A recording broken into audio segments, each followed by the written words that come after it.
నమస్తే, welcome to news and views. వివిధ దినపత్రికల్లో ఏ వార్తలు ప్రధానాంశాలుగా ఉన్నాయి, ఇదే విధంగా నిన్న సోషల్ మీడియాలో ఏ వార్తలు బాగా వైరల్ అయ్యాయో న్యూస్ అండ్ వ్యూస్లో ఒకసారి చూద్దాం. ముందుగా ఈనాడు దినపత్రిక చూసుకున్నట్లయితే, ఉగ్రవాదం కొనసాగితే పాక్ అంతు చూస్తాం, ఆపరేషన్ సింధూర్లో లక్ష్మణ్ రేఖ గీసాం అంటూ ఒక ప్రధాన హెడ్లైన్ అయితే చూడొచ్చు. ఇక డీటెయిల్స్కి వెళ్తే,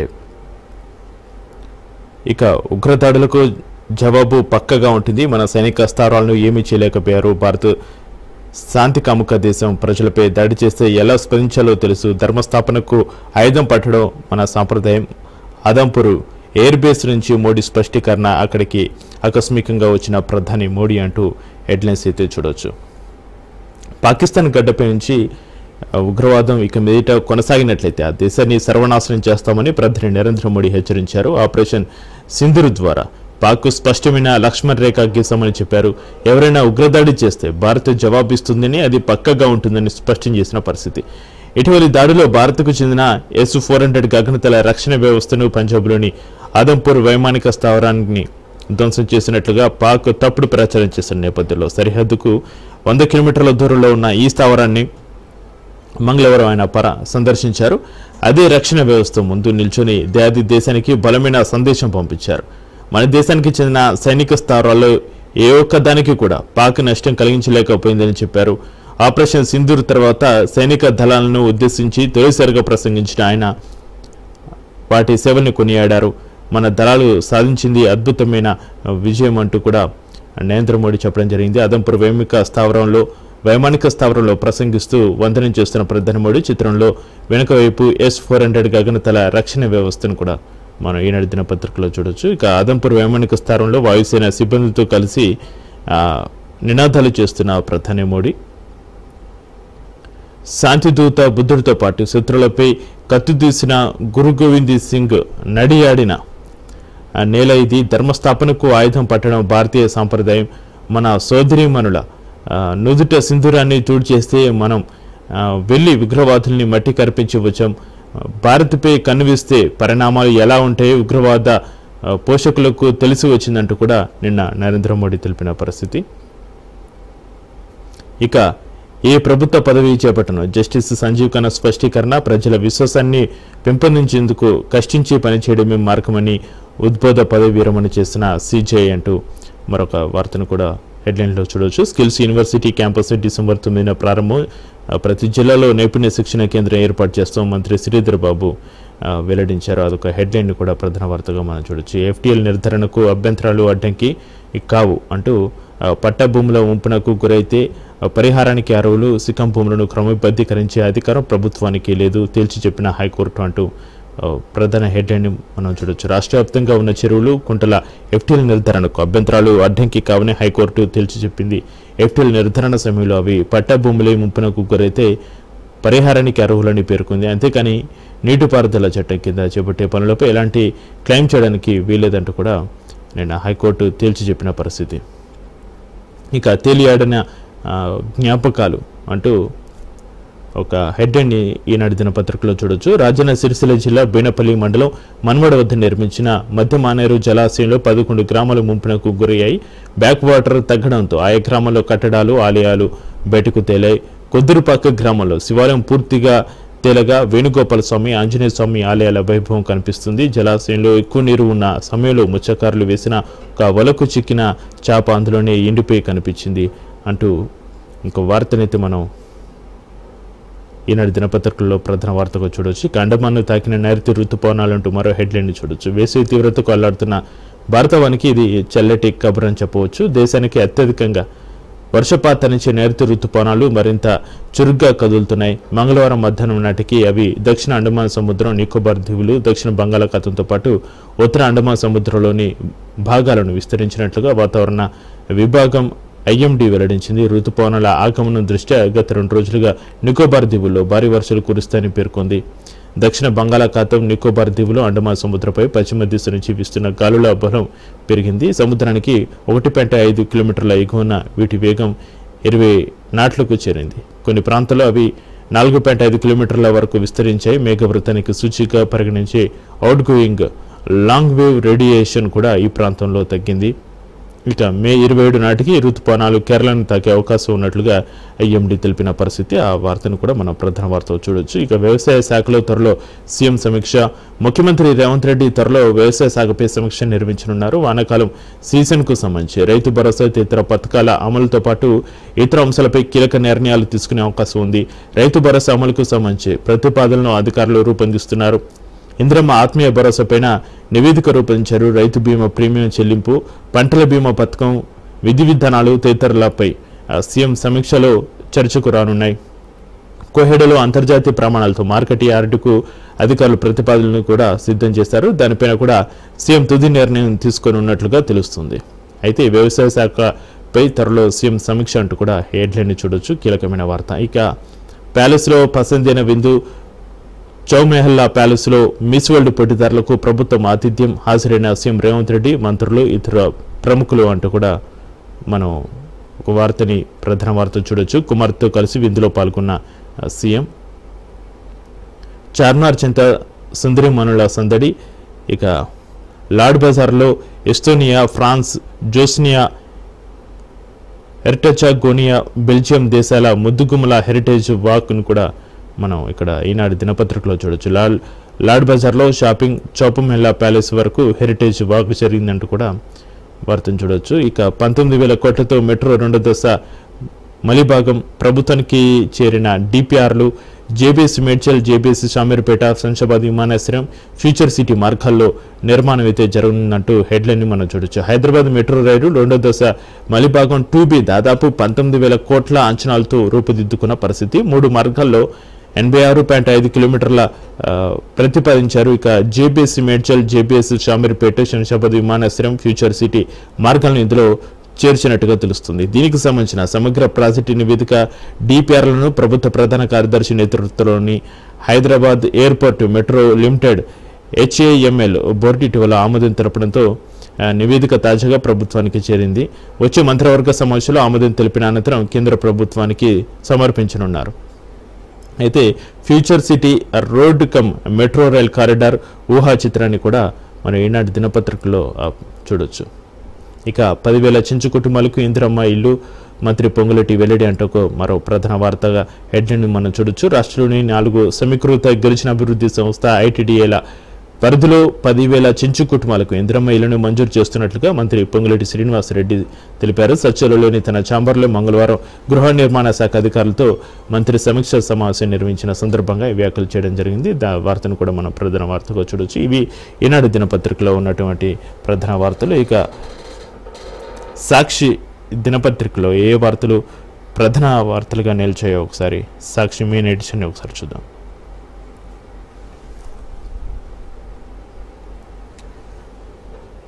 అపూర్వం, అనూహ్యం, అద్భుతం, వాయుసేనకు వందనం, మరోసారి తెగించొద్దని పాకిస్తాన్కు లక్ష్మణ రేఖ గీసి వచ్చారు.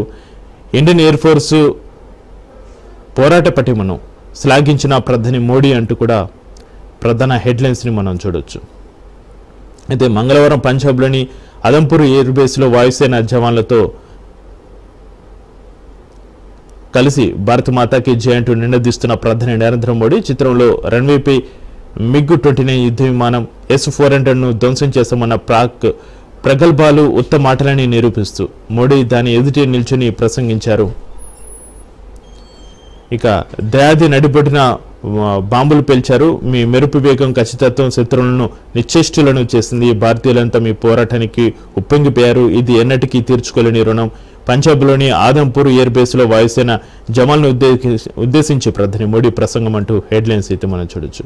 అయితే నిన్న మోడీ మాట్లాడిన వ్యాఖ్యలు చూసుకున్నట్లయితే ఇది నవయుగ భారతం, దేశం శాంతిని కోరుకుంటుంది, కానీ శాంతిమయ మానవత్వంపై దాడి చేస్తే ఊరుకం, అవసరమైనప్పుడు సమరము చేస్తాం. యుద్ధ క్షేత్రంలో శత్రువులను ఎలా అనగదొక్కాలో భారత్కు బాగా తెలుసు. వాయుసేన వేగం, సత్తా చూసి పాకిస్తాన్ నిద్రలేని రాత్రులు గడిపింది. సమరంలో నేరుగా పోరాడే దమ్ము లేక వైమానిక స్థావరాలపై పౌర విమానాలను ముందు నిలిపి పాక్ వక్రబుద్ధిని ప్రదర్శించింది. అయినా వాయుసేన ఖచ్చితత్వంతో పాక్ సాయుధ సంపత్తి, వైమానిక స్థావరాలపై గురిచూసి కొట్టిందంటూ కూడా ప్రధాని మోడీ జవాన్లను ఉద్దేశించి మాట్లాడడం జరిగింది. మా సైనికులు 11 మంది మృతి, 78 మందికి గాయాలు. పాకిస్తాన్ ప్రకటన ఉగ్రవాదాన్ని ఎగదోయడాన్ని ఆపేస్తేనే అప్పటిదాకా సింధు నదీ జలాల ఒప్పందం అమల్లో ఉండదు. విదేశాంగ శాఖ కార్యదర్శి రణ్ధీర్ జైస్వాల్ స్పష్టీకరణ అంటూ కూడా వార్తనైతే మనం చూడొచ్చు. ముగ్గురు లష్కర్ ఉగ్రవాదులు కూడా హతమంటూ ఈ వార్తను మనం ప్రధాన వార్తగా మనం చూడొచ్చు. ఇంకా ఆధారాలు లేకుండా అరెస్టు పౌరుడి వ్యక్తిగత స్వేచ్ఛను హరిస్తుంది. అది పౌరుడి గౌరవం ప్రతిష్టను ప్రభావితం చేస్తుంది. కేసు పెట్టాం కాబట్టి అరెస్టు చేసి తీరాలన్న ఆలోచన ఎంతమాత్రం సరికాదు. మద్యం కేసులో ప్రభుత్వ యంత్రాంగం తీరుపై సుప్రీంకోర్టు విస్మయం. పోలీసులు తమ విచక్షణ అధికారాన్ని జాగ్రత్తగా వీడాలని హితవు. ఎంపీ మిథున్ రెడ్డి ముందస్తు బెయిల్ను కొట్టివేస్తూ హైకోర్టు ఇచ్చిన తీర్పును రద్దు చేసిన సుప్రీం. హైకోర్టు తీర్పును చూస్తే ఆధారాలు పూర్తి స్థాయిలో పరిశీలించలేదని స్పష్టమవుతుందని వ్యాఖ్య.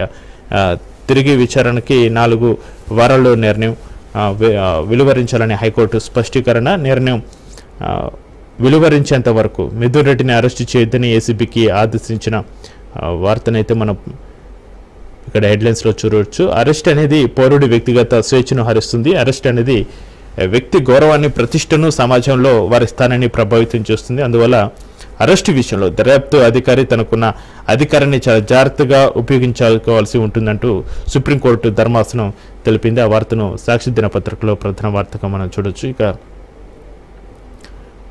చార్మినార్ వద్ద మిస్ వరల్డ్ బామల హెరిటేజ్ వాక్, వయ్యారి బామాని హంస నడక అంటూ ఒక హెడ్లైన్ అయితే తీసుకోవడం జరిగింది. ఈ వార్తను ఉద్దేశించి నిజాం వారసత్వ వైభవానికి, ఇప్పటి సాంస్కృతిక వైవిధ్యానికి ప్రతీకగా నిలుస్తున్న హైదరాబాద్ పాత బస్తీలోని చార్మినార్ వద్ద వివిధ దేశాల సుందరిమణులు సందడి చేశారు. చార్మినార్ను ఆసక్తిగా తిలకించారు. ఫోటోలకు ఫోజులు ఇచ్చారు. మిస్ వరల్డ్ కంటెస్టెంట్ల కోసం రాష్ట్ర ప్రభుత్వం ప్రత్యేకంగా ఏర్పాటు చేసిన ఈ హెరిటేజ్ వాక్ ఉత్సాహంగా సాగింది. చార్మినార్ వద్ద లాడ్ బజార్లో ప్రత్యేకంగా ఏర్పాటు చేసిన రెడ్ కార్పెట్పై అంధల బాములు వయ్యారంగా నడుస్తూ స్థానికులను అలరించారు అంటూ వార్తనైతే ప్రధాన వార్తగా మనం సాక్షి దినపత్రికలో మనం చూడొచ్చు. ఇక కొనుగోలు కేంద్రాల్లో రైతులు చనిపోతున్నా పట్టించుకోరా అంటూ హరీష్ రావు వార్తను ఇక్కడ హెడ్లైన్లో మనం చూడొచ్చు. ధాన్యపు రాసుల వద్ద రైతుల మరణాలన్నీ ప్రభుత్వ హత్యలే. యాసంగి సీసీలో 40 లక్షల టన్నుల ధాన్యం కూడా కొనలేదు అంటూ హరీష్ రావు వ్యాఖ్యల్ని హెడ్లైన్లో తీసుకోవడం జరిగింది. ధాన్యపు రాసులు గాలికి, అందల రాసుల చుట్టూ ముఖ్యమంత్రి. బీఆర్ఎస్ పార్టీలో నాయకత్వ సమస్య లేదని స్పష్టీకరణ. హరీష్ రావు కీలక వ్యాఖ్యలు మనం చూడొచ్చు. నిత్యం అబద్ధాలైన హరీష్ రావు ధాన్యం కొనుగోలుపై నిజాలు చూడాలి. గతం 3 ఏళ్లతో పోలిస్తే ధాన్యం సేకరణ తమ ప్రభుత్వమే భారీగా కొనుగోలు చేస్తుందని వెల్లడి. ఎక్స్ వేదికగా గణాంకాలు విడుదల చేస్తున్న మంత్రి ఉత్తమ్. కనీస మద్దతు ధర, సన్నధాన్యానికి బోనస్ సకాలంలో కొనుగోలు రైతులకు ఊరటనిచ్చాయని ప్రకటించారు ఉత్తమ్ కుమార్ రెడ్డి. ఇక హరీష్ రావుకి ఉత్తమ్ కూడా కౌంటర్ ఇచ్చిన వార్తలాగా మనం సాక్షి దినపత్రికలో వార్తలను చూడొచ్చు. కమిటీలతో కాలయాపన వద్దు, ఉద్యోగులు అడిగేవన్నీ న్యాయబద్ధమైన డిమాండ్లే. 16 నెలలుగా ఒక్క సమస్య కూడా పరిష్కారం కాలేదు. 15 నుంచి తలపెట్టిన నిరసనలు వాయిదా వేస్తున్నాం. త్రిసభ్య కమిటీ నివేదిక సమర్పణ, ప్రభుత్వ స్పందన తర్వాత భవిష్యత్తు కార్యాచరణ. తెలంగాణ ఉద్యోగ, ఉపాధ్యాయ, పెన్షనర్ల ఐక్య కార్యాచరణ సమితి ప్రకటన అంటూ కూడా ఒక హెడ్లైన్స్ అయితే మనం చూడొచ్చు. ఉద్యోగులు ఇక సమస్యలకు సంబంధించి ప్రభుత్వం పట్టించుకోవడం లేదని, కమిటీలతో కాలయాపన వద్దంటూ కూడా ఉద్యోగుల ఆందోళన సంబంధించిన వార్తనైతే మనం సాక్షి దినపత్రికలో ప్రధాన వార్తగా చూడొచ్చు. ఇవి ఆంధ్రజ్యోతిలో ఏ వార్తలు ప్రధాన వార్తలుగా నిలిచాయో ఒకసారి చూద్దాం. ఆపరేషన్ సింధూర్ పాక్కు లక్ష్మణ్ రేఖ, భారత్ మాతాకి జై, శత్రువుల వెనులు వణుకు పుట్టించింది అంటూ నిన్న నరేంద్ర మోడీ వార్తని ప్రధాన వార్తకు తీసుకోవడం జరిగింది. వీర సైనికులందరికీ సెల్యూట్ చేస్తూ ఉన్న ప్రధాని మోడీ, త్రివిధ దళాలు పాక్ సైన్యాన్ని మట్టి కర్పించాయి, అణు బెదిరింపులను అపహాస్యం చేశాయి, మరోసారి పాక్ దాడికి యత్నిస్తే వినాశనమే, ఆదంపూర్ వైమానిక స్థలంలో ప్రధాని మోడీ అంటూ హెడ్లైన్స్ చూడొచ్చు. భారత మాతాకి జై అనే నినాదం శత్రువుల చెవుల్లోనూ మారుమోగిందని, వారి వెనులు వణుకు పుట్టించిందని ప్రధాని నరేంద్ర మోడీ చెప్పారు. ఆపరేషన్ సింధూర్తో పాకిస్తాన్కు స్పష్టమైన లక్ష్మణ్ రేఖను గీసామన్నారు. భారతదేశం తన భద్రతా దళాలకు ఎప్పటికీ రుణపడి ఉంటుంది. మన దేశం కోసం వారు చేస్తున్న త్యాగాలు ఎన్నలేనివి అని పేర్కొన్నారు. మంగళవారం మోడీ పంజాబ్లోని ఆదంపూర్ వైమానిక స్థావరాన్ని సందర్శించారు. ఇది భారత్లోని 2వ అతిపెద్ద ఎయిర్ బేస్. ఆపరేషన్ సింధూర్ భారత పాక్ కాల్పుల విరమణకు అంగీకరించిన నేపథ్యంలో ఆయన పర్యటన ప్రాధాన్యత సంతరించుకుంది. పాకిస్తాన్ బలగాలు లక్ష్యంగా చేసుకోవాలని యత్నించిన వాటిలో ఆదంపూర్ వైమానిక స్థావరం కూడా ఉండడం గమనార్హం. అంతేకాకుండా తాము ఈ స్థావరాన్ని ధ్వంసం చేశామని, S-400 రక్షణ వ్యవస్థను కూడా నాశనం చేశామని కూడా పాక్ అబద్ధాలు ప్రచారం చేస్తుంది. ఈ నేపథ్యంలో పాక్ సరిహద్దుకు 100 కిలోమీటర్ల దూరంలోని ఆదంపూర్ వైమానిక స్థావరానికి ప్రధాని మోడీ వెళ్లి భద్రతా బలగాలతో మాట్లాడడం జరిగింది. భారత S-400 రక్షణ వ్యవస్థను ధ్వంసం చేస్తామన్న పాక్ దుష్ప్రచారాన్ని తిప్పికొడుతూ ఆదంపూర్ వైమానిక స్థావరంలో S-400 ముందు ప్రసంగించిన ప్రధాని మోడీ ఇక పహల్గాం కుట్రదారు హతం, జమ్మూ కాశ్మీర్లోని షోపియాన్లో ఎన్కౌంటర్, మా జవాన్లు 11 మంది మృతి, మరో 78 మందికి గాయాలు, పాక్ మిలిటరీ తెలిపిన పరిస్థితి. అబద్దాల ఫ్యాక్టరీ పాకిస్తాన్, ఆదంపూర్ స్థావరం నాశనం అంటూ ఫోటోలు, అదంతా అబద్ధమని తేల్చిన ప్రధాని నరేంద్ర మోడీ ఇతర ఎయిర్ బేస్లపైన పాక్ తప్పుడు ప్రచారం చేస్తుందంటూ కూడా నరేంద్ర మోడీ తెలిపిన పరిస్థితి. నిన్న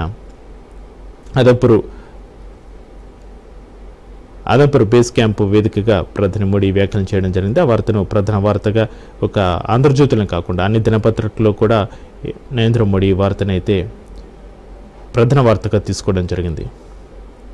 ఇక సందీప్ కుమార్కు ఆర్థిక శాఖ పూర్తి బాధ్యతలు, ఉప ముఖ్యమంత్రి బట్టి విక్రమార్కను కలిసిన సందీప్ కుమార్ సుల్తానియా, సందీప్ కుమార్కు ఆర్థిక శాఖ పూర్తి బాధ్యతలు అంటూ కూడా ప్రధాన వార్తగా హెడ్లైన్గా మనం చూడవచ్చు. ఉత్తర్వులు జారీ చేసిన CS, CBSE 10-12 ఫలితాల్లో బాలికలదే పై చేయి అంటూ మరో హెడ్లైన్ చూడవచ్చు. 10వ తరగతిలో 93%, 12వ తరగతిలో 88.39% ఉత్తీర్ణత, టాప్లో విజయవాడ రీజియన్.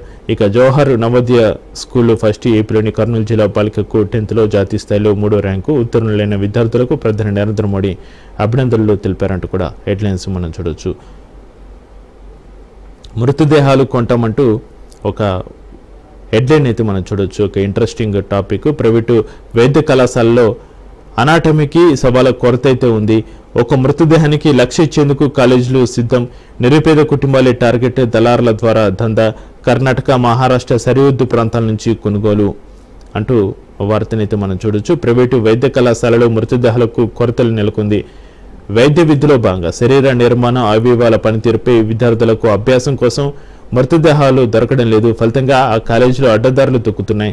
మహారాష్ట్ర, కర్ణాటక రాష్ట్రాలు అలాగే రాష్ట్రంలోని సరిహద్దు గ్రామాల్లో నిరుపేదల కుటుంబాలని లక్ష్యంగా చేసుకుని శవాల కొనుగోలు దందాకు తరలిపినట్లుగా ఆరోపణలు వ్యక్తమవుతున్నాయి. భారీగా డబ్బులు ఇచ్చి మృతదేహాలు కొంటున్నాయని, ఒక్కోసారి మృతదేహానికి 1,00,000 దాకా ఇచ్చేందుకు సిద్ధపడుతున్నాయని ఆరోపణలు ఉన్నాయి.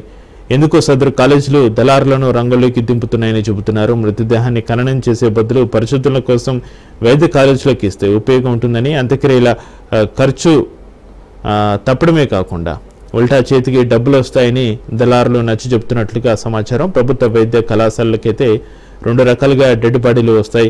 అనాథల మృతదేహాలు రోడ్డు ప్రమాదంలో గుర్తుపట్టలేని విధంగా మారిపోయి కుటుంబ సభ్యులు వాకబు చేయకపోతే ఆ మృతదేహాలు వస్తాయి. కొందరు తాము చనిపోయే మృతదేహాలను వైద్య కాలేజీలోకి ఇవ్వాలని వీలునామా రాస్తే అవి కూడా వస్తాయి. ఈ 2వ రకం మృతదేహాలు కొన్ని పేరొందిన ప్రైవేటు కాలేజీలకు వస్తాయి కాబట్టి వాటికి కొరత ఉండదు. అయితే కొత్తగా ప్రైవేటు కాలేజీలు బాగా పెరగడంతో వాటికి మృతదేహాల కొరత అయితే నెలకొని ఉంది. ఇలాంటి కాలేజీలు తమకు మృతదేహాలు కావాలని ఏకంగా వైద్య విద్యా సంచాలకుడికే లేఖలు రాస్తున్నాయి.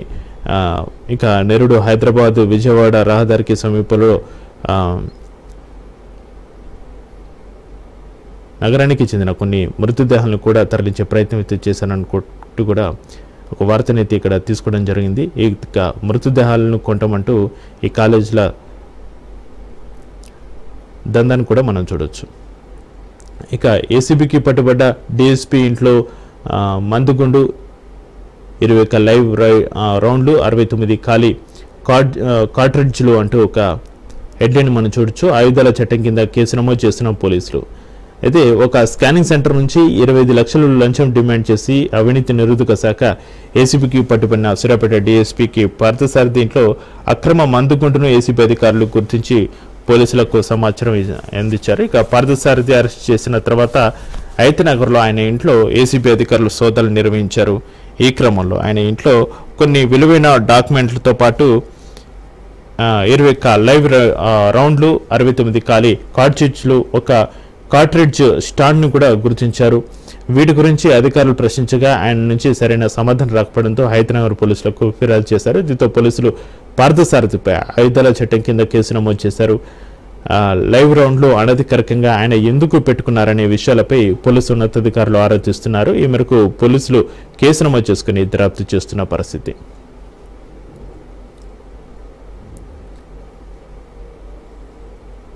ఇవి ఆంధ్రజ్యోతిలో ఉన్నటువంటి నమస్తే తెలంగాణలో ఏ వార్తలు ప్రధాన అంశాలుగా నిలిచాయో మెయిన్ ఎడిషన్ చూద్దాం.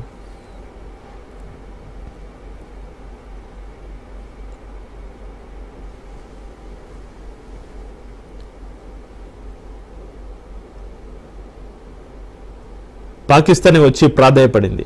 మన అక్క చెల్లెల నోటి సింధూరాన్ని తుడిచిన వాడి నట్టింట్లోకి వెళ్ళి నాశనం చేశాం. మన సైనిక శక్తి పాక్ నిద్ర పట్టనివ్వడం లేదు. పాక్ అను బ్లాక్ మెయిల్ను మన సైన్యం అపహాస్యం చేసింది. వణికిపోయిన పాక్ ప్రపంచం మొత్తం తిరుగుతూ అందరినీ ప్రాధాయపడింది. కాల్పుల విరమణకు మన డీజీఎంఓని సంప్రదించింది అంటూ 2 రోజులుగా ప్రధాని నరేంద్ర మోడీ వ్యాఖ్యలనైతే నమస్తే తెలంగాణ దినపత్రికలో మనం చూడొచ్చు.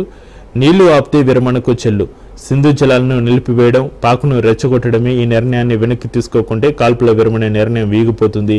సింధు జలాల వివాదాన్ని పరిష్కరించుకుంటే పరిస్థితి యుద్ధ చర్యకు దారితీయొచ్చు అంటూ CNN ఇంటర్వ్యూలో సోమవారం పాక్ ఉప ప్రధాని ఇషాంక్ దార్ మాట్లాడినట్టుగా వ్యాఖ్యలనైతే ఇక్కడ నమస్తే తెలంగాణలో ప్రధాన వార్తగా తీసుకోవడం జరిగింది. ఇక మంగళవారం తెలంగాణ భవన్లో మీడియాతో మాట్లాడుతున్న బీఆర్ఎస్ సీనియర్ నేత మాజీ మంత్రి హరీష్ రావు కేసీఆర్ గీసిన గీతను దాటను, ఆయన నిర్ణయమే శిరోధార్యం అంటూ హరీష్ రావు నిన్న చేసిన ప్రెస్ మీట్లో చేసిన వ్యాఖ్యలనైతే హెడ్లైన్గా తీసుకోవడం జరిగింది. కేటీఆర్ నాయకత్వంలో పనిచేస్తా, అయితే వివిధ సోషల్ మీడియాలో తనపైన వస్తున్న ఫేక్ ప్రచారాలకి సంబంధించి ఆయన ఒక క్లారిటీ ఇవ్వడం జరిగింది. నా లీడర్ కేసీఆర్, నేను కేసీఆర్ సైనికుని, కేసీఆర్ ఆదేశిస్తాడు, హరీష్ రావు పాటిస్తాడు. కేసీఆర్ ఆదేశాలే మా అందరికీ అంతిమం.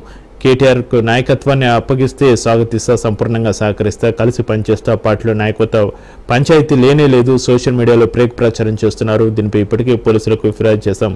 కుండబద్దలు కొట్టిన మాజీ మంత్రి హరీష్ రావు అంటూ కూడా ప్రధాన వార్తగా ఈ వార్తను మనం చూడొచ్చు. అయితే పరిపాలన చేతకాక గులాబీ నేతలను నేరుగా ఎదుర్కొనే ధైర్యం లేక బీఆర్ఎస్లో నాయకత్వ వివాదం అంటూ సోషల్ మీడియాలో కాంగ్రెస్ చేస్తున్న కుట్రపూరిత ప్రచారానికి సీనియర్ నేత మాజీ మంత్రి హరీష్ రావు చెంపపేట సమాధానం ఇచ్చారు. బీఆర్ఎస్ ముఖ్య నేతల నడుమ ఎలాంటి వివాదాలు కానీ ఆధిపత్య పోరు కానీ లేనే లేదని ఆయన కుండబద్దలు కొట్టినట్టుగా ప్రకటించారు. తద్వారా గులాబీ శ్రేణుల్లో అయోమయాన్ని సృష్టించేందుకు జరుగుతున్న ప్రయత్నాలకు ఆయన తెరదించారు. సోషల్ మీడియా వేదికగా తనపై సాగుతున్నది కేవలం కొందరి దుష్ప్రచారం మేనని, కట్టుకథ అని హరీష్ రావు స్పష్టం చేశారు. గత 25 ఏళ్లుగా తను కేసీఆర్ గీసిన గీతను దాటలేదని, ఇకపై కూడా దాటే ప్రసక్తి లేదని తేల్చి చెప్పారు. తెలంగాణ రాష్ట్ర ప్రదాత మాజీ ముఖ్యమంత్రి పార్టీ అధ్యక్షులైన కేసీఆర్ మున్ముందు పార్టీ నాయకత్వ బాధ్యతలను కేటీఆర్కి అప్పగిస్తే తాను స్వాగతిస్తానని హరీష్ రావు నిన్న ప్రెస్ మీట్లో పేర్కొనడం జరిగింది. దానికి సంబంధించిన వార్తను నమస్తే దినపత్రికలో మనం చూడొచ్చు. అయితే వ్యూహాత్మక వైఫల్యం అంటూ కూడా అయితే కేంద్ర ప్రభుత్వాన్ని విమర్శిస్తూ ఒక కథనాన్ని అయితే నమస్తే తెలంగాణలో మనం చూడొచ్చు. కాల్పుల విరమణ అతిపెద్ద తప్పిదం, మన సైన్యం విరుచితంగా పోరాడుతూ గెలుపు వాకిట నిలబడ్డప్పుడు, గెలుస్తున్నప్పుడు పంజాబ్ ప్రాంతం రాగానే మన సైన్యం దాని దరిదాపుల్లోకి రాగానే కాల్పుల విరమణను ప్రకటించారు. అది కాంగ్రెస్ చేసిన అతిపెద్ద తప్పిదం. దాని ఫలితంగా పాక్ ఆక్రమిత కాశ్మీర్ ఏర్పడింది. నాడు ఆ కాల్పుల విరమణను 3 రోజులుగా ఆలస్యంగా ప్రకటించి ఉంటే పీఓకే ఇప్పుడు భారత్లో అంతర్భాగంగా ఉండేది. పూర్తి కాశ్మీర్ను గెలుచుకోకుండానే నాడు సీజ్ ఫైర్ ప్రకటించారు అంటూ 2023లో కాశ్మీర్ సవరణ బిల్లుపై లోక్సభలో జరిగిన చర్చ సందర్భంగా హోంమంత్రి అమిత్ షా వ్యాఖ్యలను ఇక్కడ మనం నమస్తే తెలంగాణలో ప్రధాన వార్త చూడొచ్చు. అయితే కాల్పుల విరమణతో మసకబారుతున్న మోడీ విశ్వసనీయత, భారత ప్రాంతీయ ఆధిపత్యాన్ని దెబ్బకొట్టిన అమెరికా జోక్యం, క్రమంగా అగ్రరాజ్యం విధేయ దేశంగా భారత్ మారుతున్నదా? గ్లోబల్ పొలిటికల్ కాలమిస్టు భీమ్ బోర్టిల్ విశ్లేషణ అంటూ కూడా ప్రధాన వార్తగా ఈ హెడ్లైన్స్ని మనం చూడొచ్చు. అటు యుద్ధ వ్యూహాల్లోనూ ఇటు దౌత్య సంబంధాలు నెరవేరడంలోనూ చోటు చేసుకున్న తప్పిదాలు, దక్షిణాసియాలో భారత్ తన పట్టును తిరిగి పునరుద్ధరించుకోవడానికి ఆత్మ పరిశీలన చేసుకోవాల్సిన అవసరాన్ని నొక్కి చెప్తున్నాయని ప్రముఖ కాలమిస్టు, నేపాల్కు చెందిన గ్లోబల్ పొలిటికల్ ఎకానమిస్టు భీమ్ బోర్టిల్ అభిప్రాయపడ్డట్టుగా ఆయన అభిప్రాయాన్ని ఇక్కడ తెలియజేయడం జరిగింది. 26 మంది అమాయకుల ప్రాణాలను బలిగొన్న పహల్గామ్ ఉగ్ర దాడి, పాక్తో యుద్ధ ఉధృత పరిస్థితులు, దాని తదనంతర పరిణామాలు ప్రధాని మోడీ విశ్వసనీయ యుద్ధం మునిపెన్నడూ లేంతగా సంకట స్థితిలోకి నెట్టాయని, నాయకత్వ వైఫల్యాల నుంచి భారత్ బయటకు వచ్చి పునఃసమీక్షించుకోవాల్సిన అవసరం ఉందని ఆయన వ్యాఖ్యానించిన పరిస్థితి. ఏషియా టైమ్స్కు రాసిన తన తాజా వ్యాసంలో భారత్లోని పరిణామాలను ఆయన విశ్లేషించారు. భారత నాయకత్వ వైఫల్యాలు, అంతర్జాతీయ సమాజం దృక్కోణం గురించి కుండబద్దలు కొట్టారు. భీమ్ బోర్టేల్ వ్యాసంలోని ముఖ్యాంశాలు ఇవి అంటూ కూడా సాక్షి దినపత్రికలో రాయడం జరిగింది. అయితే పాకిస్తాన్పై భారత్ పైచేయి సాధించినప్పటికీ కాల్పుల విరమణపై మోడీ ప్రభుత్వం అంగీకారం తెలపడం యావత్తు జాతీయ జనులను విస్మయానికి గురిచేసింది. మోడీ ప్రభుత్వ నిర్ణయంపై రాజకీయ నాయకులు, విద్యావేత్తలు, మేధావులు, రక్షణ రంగ నిపుణులు, కళాకారులు, జర్నలిస్టులు ఇలా ప్రతి ఒక్కరు కూడా ఆగ్రహం వ్యక్తం చేశారు. దీంతో ఆత్మరక్షణలో పడిన ప్రధాని మోడీ డ్యామేజ్ కంట్రోల్కు దిగడంతో పాటు ఇమేజ్ మేకోవర్కు ప్రయత్నాలు మొదలుపెట్టినట్టుగా అర్థమవుతున్నది అని ఇక్కడ కథనాన్ని మనం చూడొచ్చు. నమస్తే తెలంగాణలో సోమవారం జాతిని ఉద్దేశించి ప్రసంగించడం, ఆ మరుసటి రోజే పంజాబ్లోని ఆదంపూర్ ఎయిర్ బేస్ను సందర్శించడం ఇందులో భాగమేనని రాజకీయ విశ్లేషకులు అభిప్రాయపడుతున్నారంటూ ఇక్కడ వార్తను రాయడం జరిగింది. మోడీ సర్కార్పై ఫైర్, పాల్గామ్ ఉగ్రదాడి బాధితులకు న్యాయం పేరిట పాక్పై ఆపరేషన్ సింధూర్ను ప్రారంభించిన మోడీ ప్రభుత్వం అర్థాంతరంగా కాల్పుల విరమణకు అంగీకరించడాన్ని దేశంలోని అన్ని వర్గాలు ఖండించాయి. భారత్ పాక్కు సంబంధించిన ఈ విషయంలో అమెరికా అధ్యక్షుడు ట్రంప్ జోక్యం చేసుకోవడం ఏమిటని నిలదీశాయి. ఈ క్రమంలోనే పలువురు రాజకీయ నాయకులు, బుద్ధిజీవులు ఎన్డీఏ ప్రభుత్వంపై మండిపడ్డారు. మోదీ ప్రభుత్వం తీసుకున్న కాల్పుల విరమణ నిర్ణయాన్ని చరిత్ర ఎన్నటికీ క్షమించబోదని జియో స్ట్రాటజిస్ట్ బ్రహ్మి చెల్లాని ధ్వజమెత్తిన పరిస్థితి. కాల్పుల విరమణపై కూడా అమెరికా మధ్యవర్తిత్వంపై కేంద్రం వివరణ ఇవ్వాలని కూడా కాంగ్రెస్ డిమాండ్ చేస్తుంది. భారత్ వంటి సంక్లిష్ట దేశంకు ప్రధానిగా వ్యవహరించే వ్యక్తిగా బాగా చదువుకున్న వాడి ఉండాలంటూ సొంత పార్టీ సీనియర్ నేత సుబ్రహ్మణ్య స్వామి మోడీని పరోక్షంగా టార్గెట్ చేశారు. సార్వభౌమ అధికారంపై రాజీపడి మోడీ సర్కార్ ట్రంప్నకు అమ్ముడిపోయిందా అంటూ శివసేన ధ్వజమెత్తింది. యుద్ధ వాతావరణం సృష్టించి మధ్యలో దాడి వదిలేస్తూ 140 కోట్ల మంది ఆత్మగౌరవంతో ఆటలు ఆడనమేంటని భోజ్పూర్ సింగర్ నేహా సింగ్ ప్రధాని మోడీ ప్రభుత్వాన్ని విమర్శించారు. కాల్పుల విరమణపై తనను తానే మోడీ అపహాస్యం చేసుకున్నారంటూ కార్టూనిస్టు మంచులు ధ్వజమెత్తారు. కాశ్మీర్ విషయంలో మూడో పక్షాన్ని ఎందుకు అనుమతించాల్సి వచ్చిందో చెప్పాలని ఎన్సీపీ ఎస్పీ అధినేత శరద్ పవార్ డిమాండ్ చేస్తున్న పరిస్థితి. ఇక మధ్యవర్తిత్వం వహించడానికి అమెరికాకు మోడీ అవకాశం కల్పించడం అతిపెద్ద దౌత్య వైఫల్యమని రాజకీయ విశ్లేషకుడు తన్మయ్ ఘోష్ విరుచుకుపడ్డారు. ట్రంప్ ఒత్తిడితో మోడీ కాల్పుల విరమణకు రాజీపడడం అవమానకరమని రక్షణ రంగ నిపుణుడు సుశాంత్ సింగ్ అభిప్రాయపడ్డారు. ఇంకా యుద్ధాల యుగం కాదు అంటూ ప్రధాని మోడీ సోమవారం జాతిని ఉద్దేశించి చేసిన ప్రసంగం ఏమాత్రం ప్రభావం చూపలేకపోయింది. కాల్పుల విరమణ ఎందుకు అంగీకరించాల్సి వచ్చింది, ట్రంప్ జోక్యం ఎందుకు అనుమతించారు అనే కీలక విషయాలను ప్రధాని విస్మరించడంతో ఆయన ప్రసంగంపై ఎవరూ అంతగా ఆసక్తి చూపలేదు.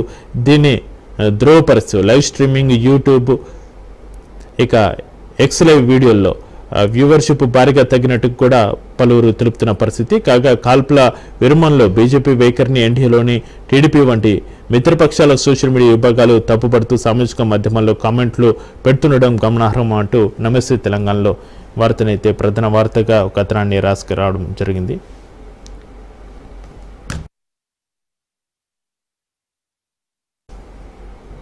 ఇవి వాటి న్యూస్ అండ్ వ్యూస్ చూస్తూనే ఉండండి.